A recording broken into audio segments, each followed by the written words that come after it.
Hello, welcome to our YouTube channel. මේක තමයි අපේ first YouTube vlog එක. මැලේසියා බටු කේව්ස් ගැන තමයි අද අපි කතා කරන්නේ.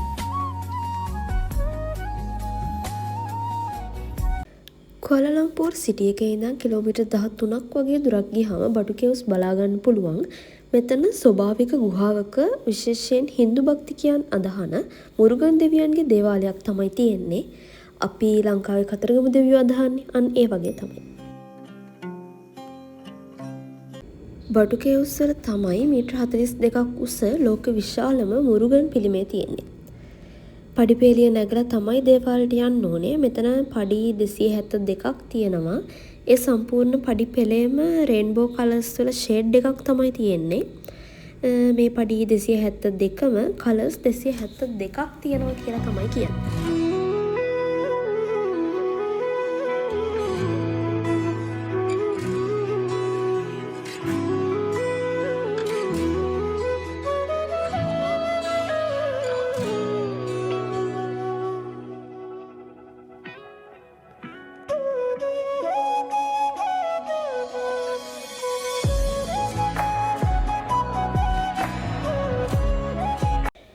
උඩටම ආවම view එක මාරම ලස්සනයි.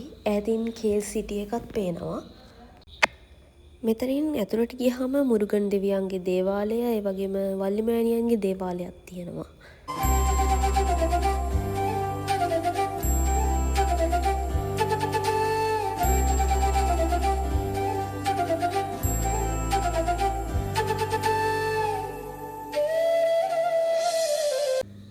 මේ ගල්ලෙන වටපිටාවේ ආවේනික දුර්ලභ ජීවි විශේෂ ගොඩක් ඉන්නවා කියලාත් කියනවා. ඉතින් මැලේසියා එන කෙනෙක් අනිවාර්යෙන්ම එන්න ඕන තැනක් තමයි මේ. එහෙනම් අදට මේ වීඩියෝ එක ඉවරයි. අලුත් වීඩියෝ එකකින් හම්බෙමු.